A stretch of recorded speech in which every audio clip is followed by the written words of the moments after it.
Shalom, and welcome to Bible Stories as Blueprints of the Soul, your Biblical Hebrew podcast.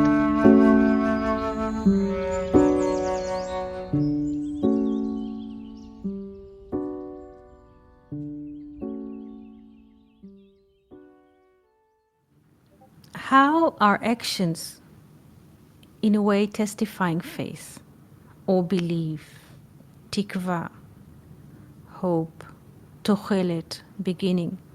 This is from the David and Bathsheba story, because usually in our life we don't, we don't have this frame of the expression of hope, but whatever is being done or is being done through is an expression of hope. Even the fact that we are breathing because we are not causing ourselves to breathe. And I'm moving from David to the morning prayer. In Hebrew, there's a morning prayer, which is named Modeh Ani Lefanecha. I thank before you. And it starts like this. Starts, yes. Modeh Ani Lefanecha, I thank before thee. Melech El Chai Vekayam, a king which is alive and existing. This is how it starts. I can read you. I just want to show us all how faith, belief, and hope is streaming through us without us being aware of that. And I'll try to find a prayer because I would like to read it to you and translate it. There's a storm outside. Yes. Here. Trying, because there's like different sides and it's not clear.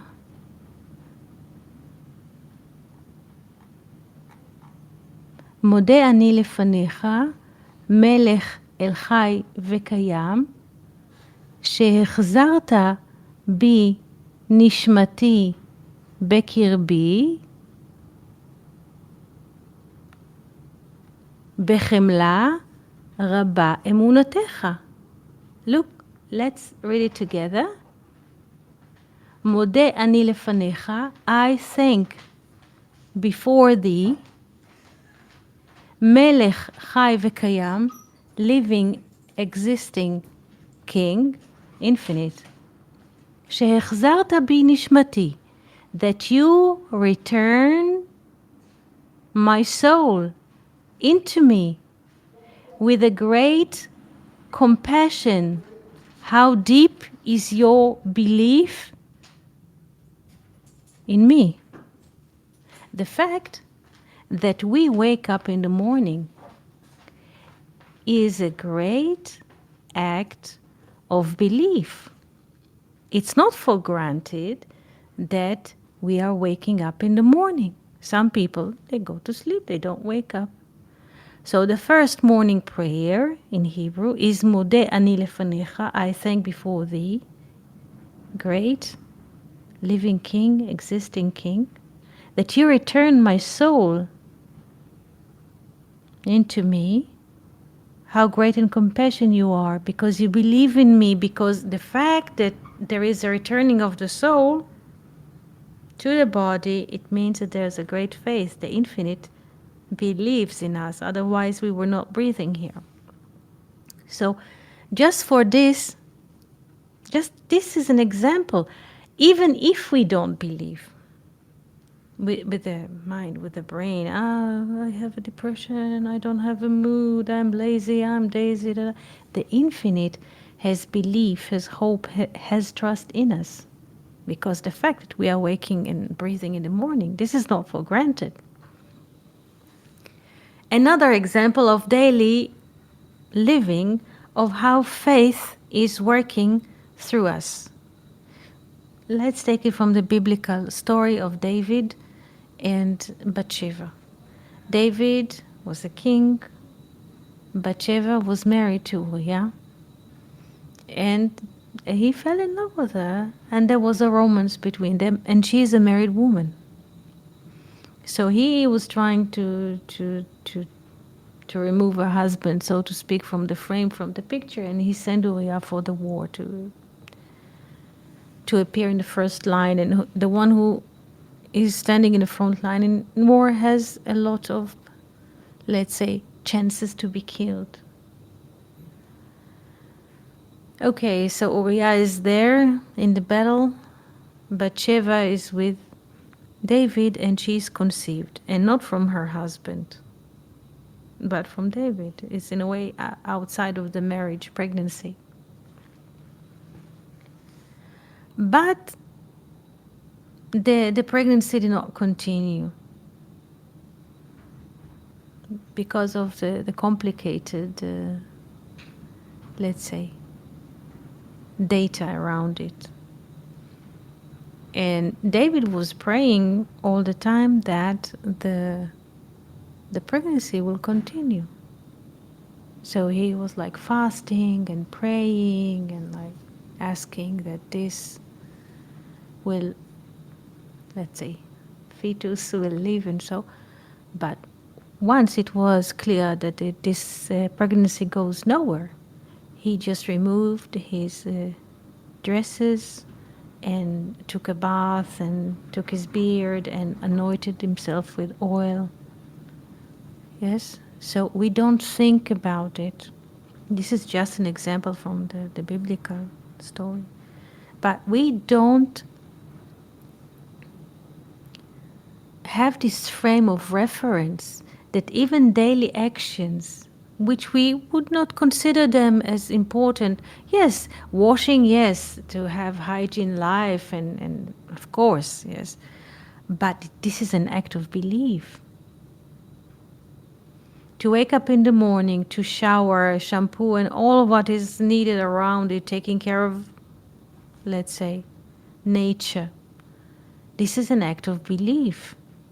We don't think about it like that. I'm just hygiene, not to have whatever corona, not to get cold in the winter, whatever. No, this is an act of belief. Sorting the house, fueling the car, it doesn't matter. But all those actions which are moving through us is an act of belief of whom? Not of ourselves. By names, John, Peter, Paul, Mary. The infinite has a faith in us. Therefore, he streams life through us in various ways. Fueling the car, taking the children to school, bringing them to tennis afternoon, cooking, writing, playing chords, it doesn't matter. Reading a book, sending a message to a friend, listening to music. We don't look at this like this. We don't look, yes, at life through this lens. But this is the life. And this is the truth. The infinite has trust in us. Therefore, we wake up in the morning. We could not also not wake up.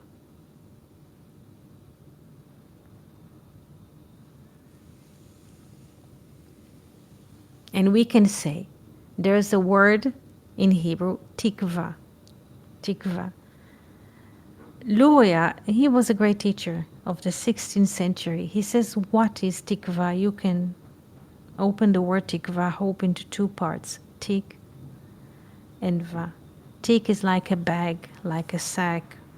And va, he says, this is vav and hey, it's all the matrix of time and space.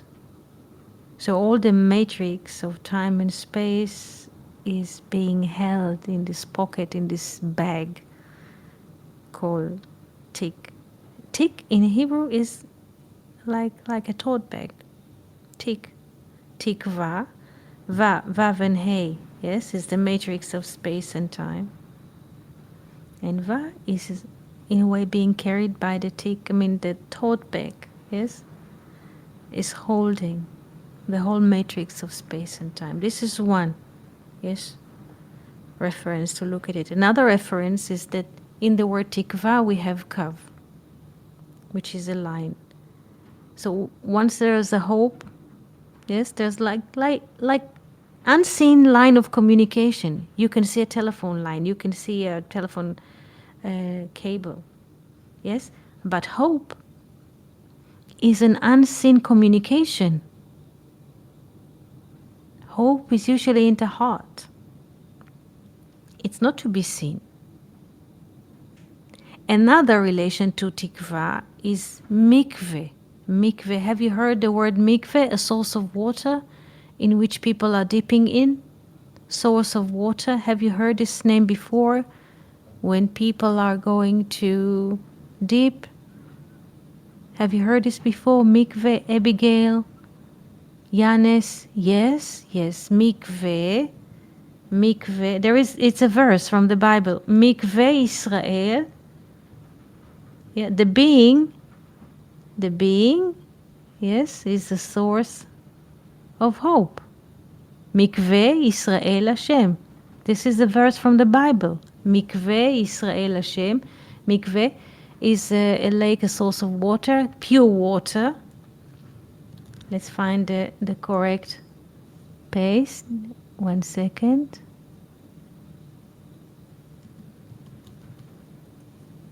Yes, this is from which book?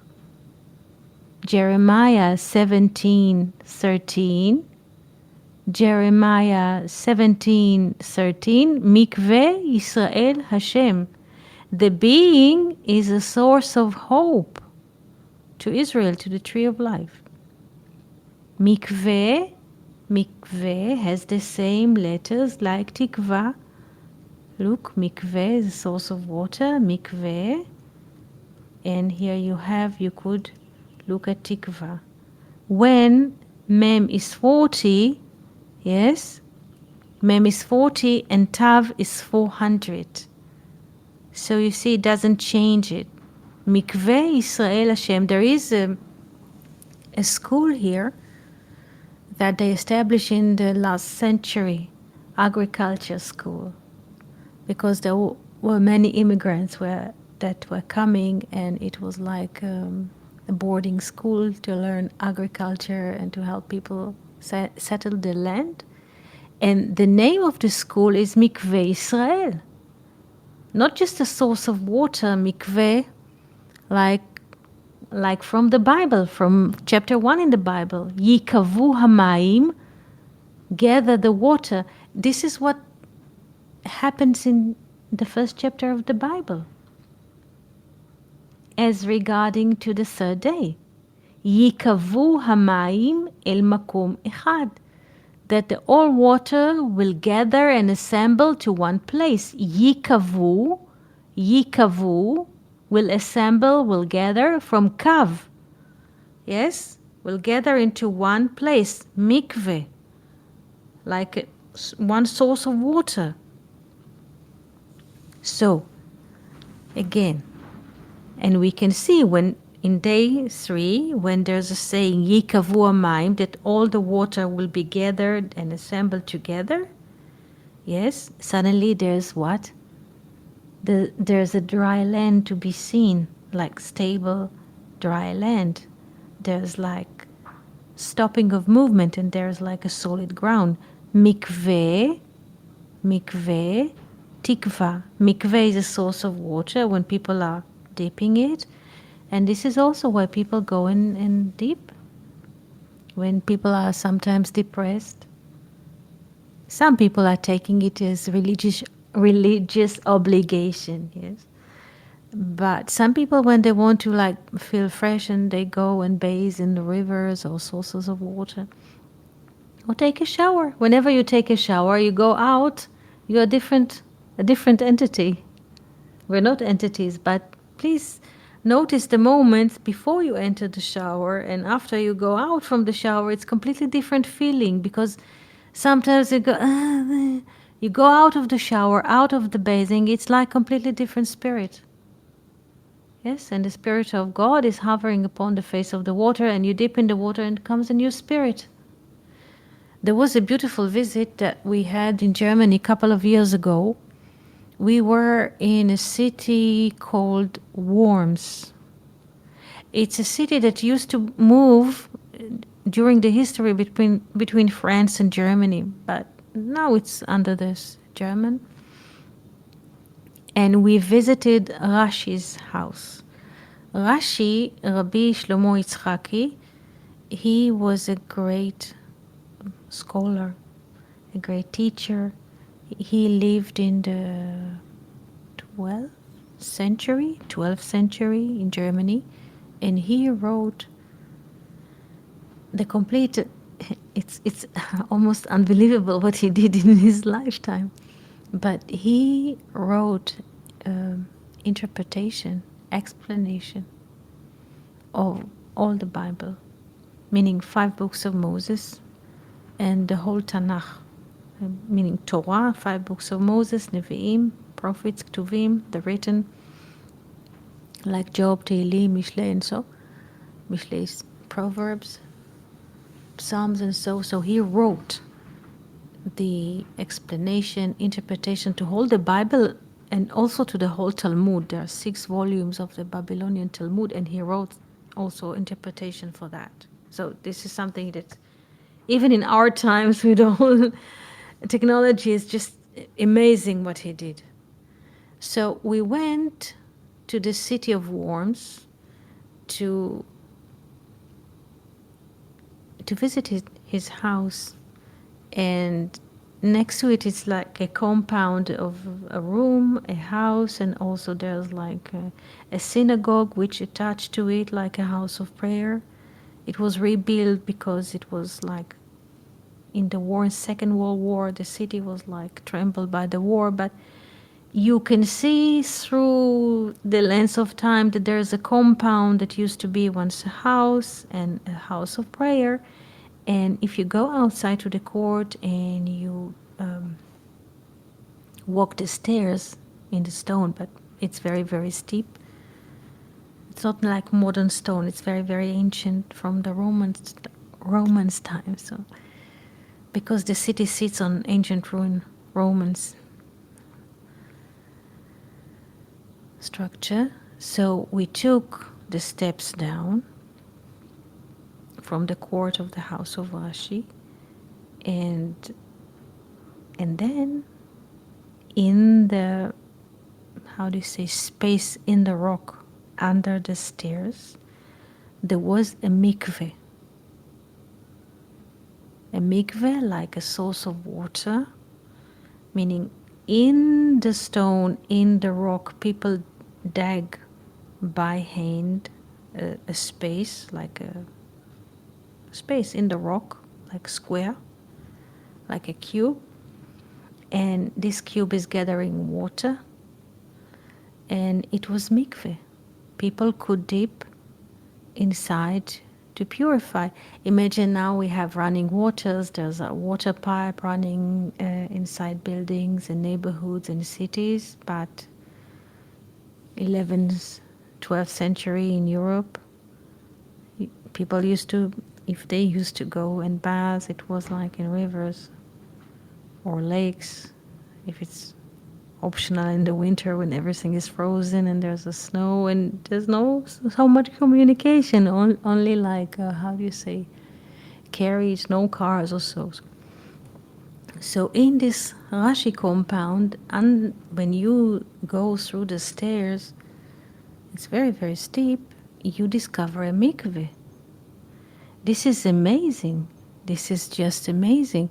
And what is more amazing is that you can see so it doesn't have much, how shall I explain, describe the feeling inside? Because when I'm speaking with you, it's like being there again, and then you go and it's under the ground, so there it's dark, it's shade, not dark, but it's like shade space, very, very shade.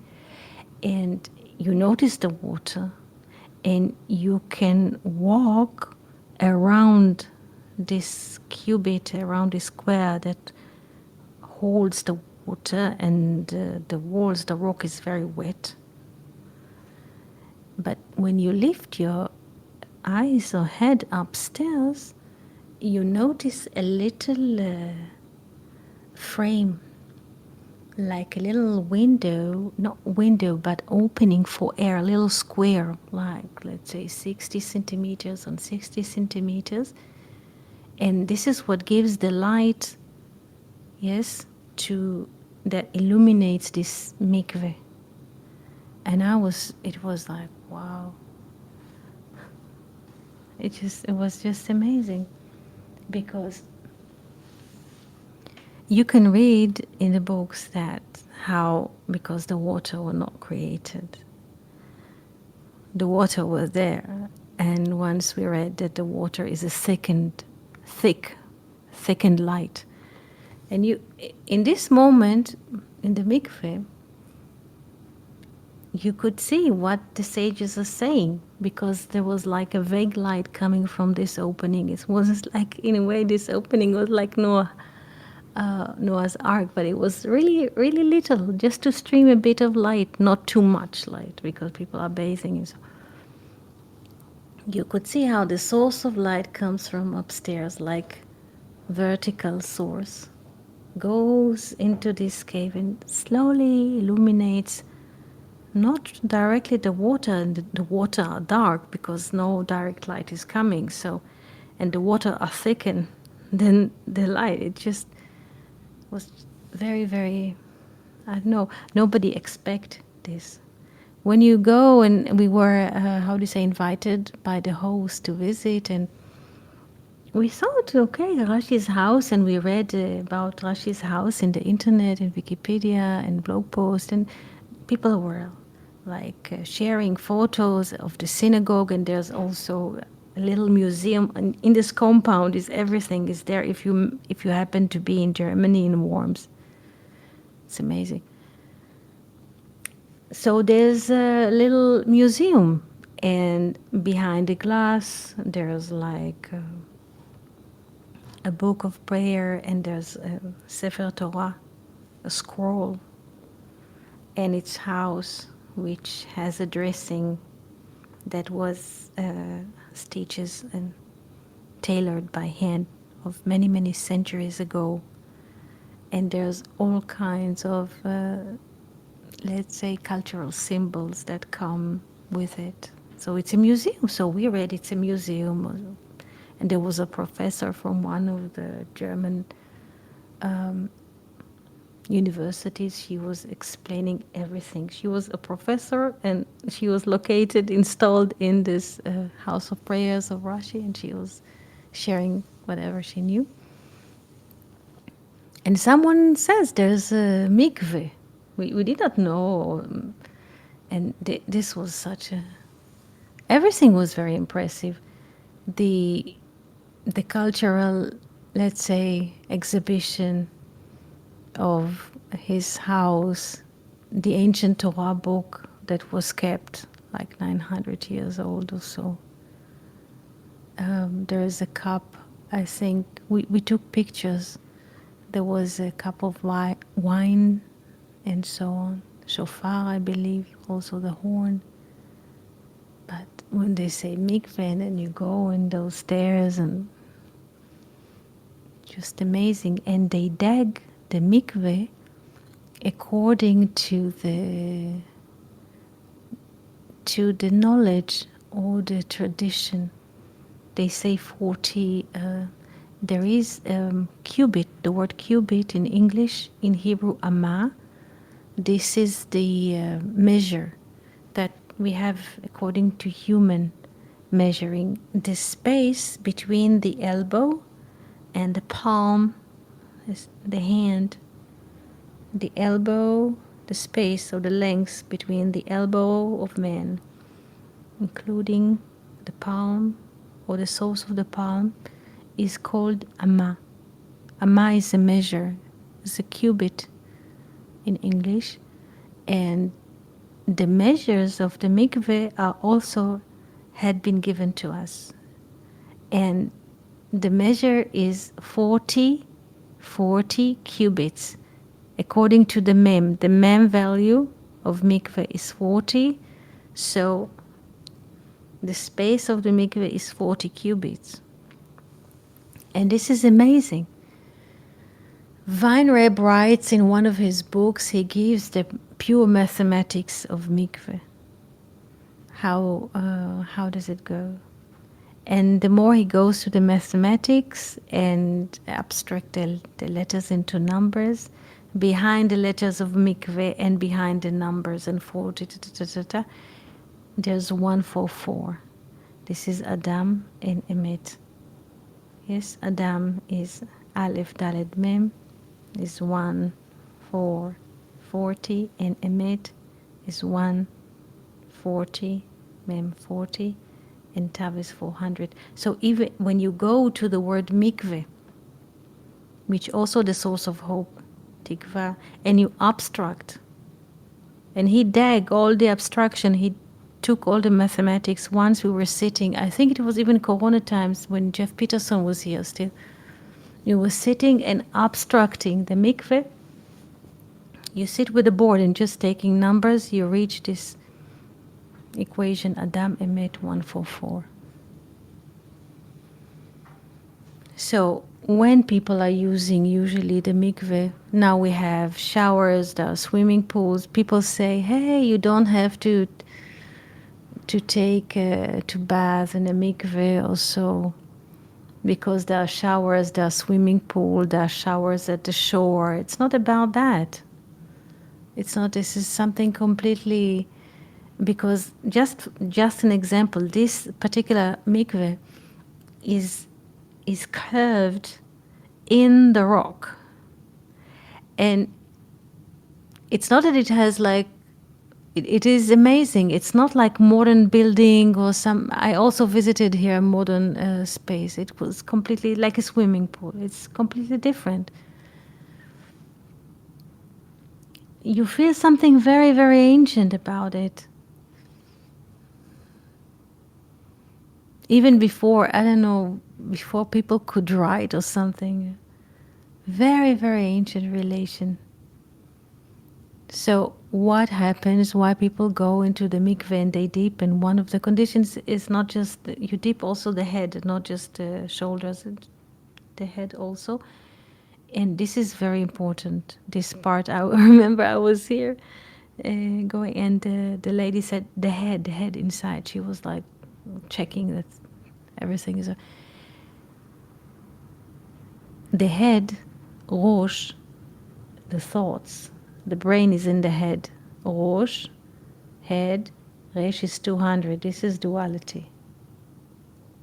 So the most important thing in a mikveh is to put the head under the water, is to cancel in a way, for one moment, our thoughts. And they call it to, I don't know, they have this word in Hebrew, but I'm not sure I can translate it into the moment. But the word to deep in Hebrew, taval, litbol is like to dip, yeah, to dip. Taval comes from Tov and El. El is the name of God, and Tov, El. In divinity is good. But when we reassemble the letters and start with Bet, Tet, Lamed, is like to cancel, to drop. Yes? To drop the process of thinking.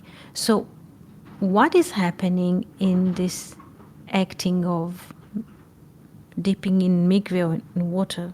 For a moment you put the head under the water, is by putting the head under the water, there's a canceling of our thoughts, because our thoughts, it's not our thoughts, the thinking process which is happening through us creates a sense of false entity, like we are entities, like we are statues, and we have personalities, and we have stories. This is the process of thinking which is happening through us. So what is beautiful about the dipping in the mikveh? In the moment that the head is going under the water, There's a canceling of the head. The head, in a way, does not count. The thinking, the thoughts, the images that we have, the perception of the world, the perception of, so to speak, who we are, our stories, our measures, our stories, they're all being cancelled to the infinite, which is nothing. So, what happens in the event, so to speak, of Tvila? Tvila, this is the dipping in the water, Tvila. There's a cancelling of the thinking. It does not count, and once after second split, you erase your head from the water, and there's like a fresh start. There is no thought engaged, and then you feel like a birth, because the thinking stops. And this is a very, very rare moment.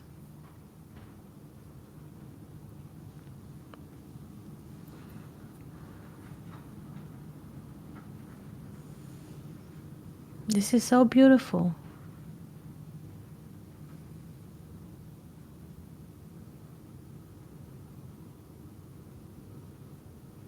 So people sometimes before holidays they go deeping, or sometimes once in a month lady goes and bathes, and so, and there is no limitation, but there is a sense of we are not in charge. And what happens after the dipping in the mikveh, there's a great relief from the burden, from the story. There's like new beginning.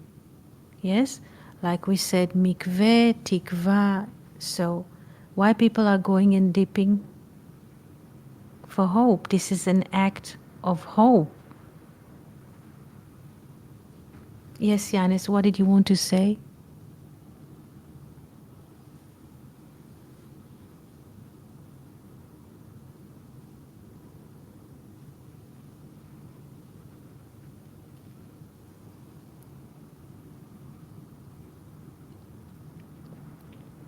Every time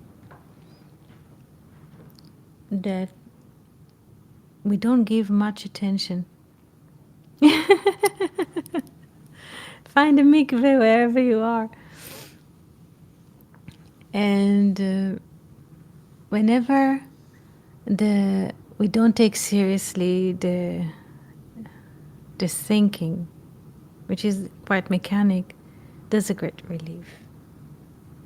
There's a great relief.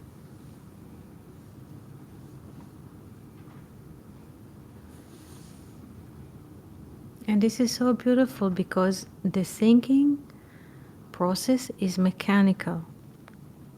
Mechanical as the distribution of blood cells when there's a new life. It's going all the time. Nobody asks us. It's going all the time, and it's mechanical. It's mechanical like the tree sends its leaves through the branches. Mechanical just happens. This is the print of nature in us. Yes, so there's no, in a way out of it, but there's a perspective to it. This is not who we are. It's just mechanically happens, like the tree calculates. Not that the tree itself is calculating, but nature is calculating through the tree, and there's a decision now, just split, and comes a new branch, and from the new branch comes a new leaf, and so this is like mechanically happens also inside of us. The thinking is just something which has happened mechanically according to certain mathematics. So don't take it seriously.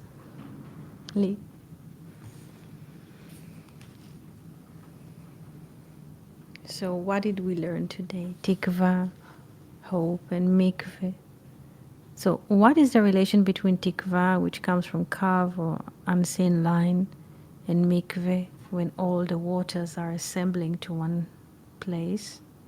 Duality is being assembled to one place, and there's like all those disturbed thoughts and so coming together, and there's a great peace. to dip in those waters, which are an expression of time and space, to be equal. It's interestingly because Rosh head starts with Resh, 200 duality, and we put duality under the water. They cancel each other. There's a new beginning from zero.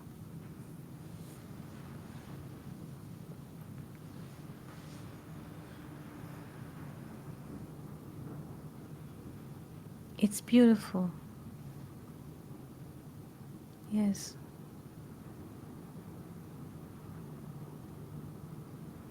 Sometimes in life you just walk through what life brings and you have no,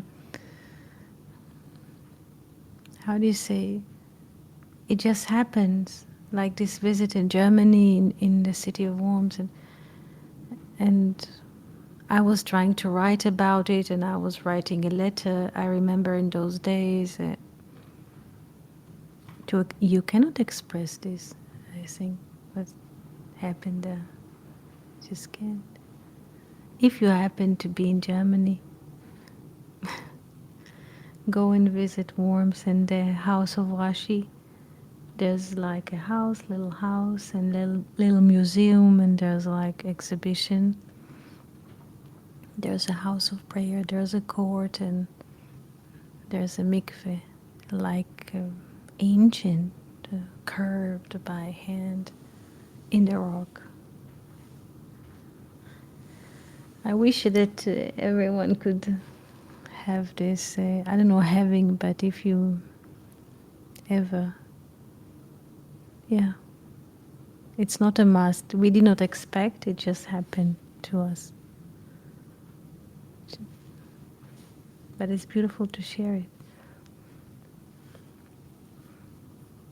Any questions, Abigail? Yanis, any question that you would like to ask? Would you like to share anything?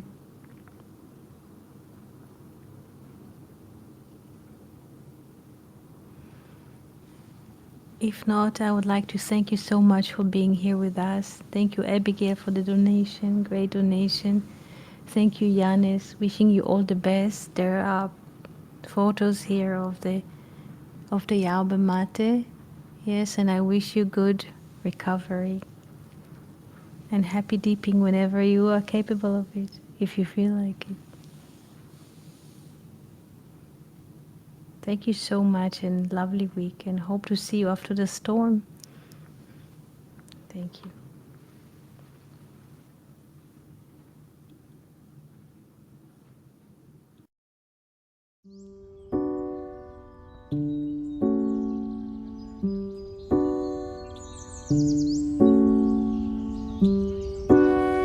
Thank you for listening to Bible Stories as Blueprints of the Soul, your Biblical Hebrew podcast. For more information, articles, videos, and interactive classes, please visit hebrew.learnoutlive.com or join our YouTube channel. Shalom v'chol tov.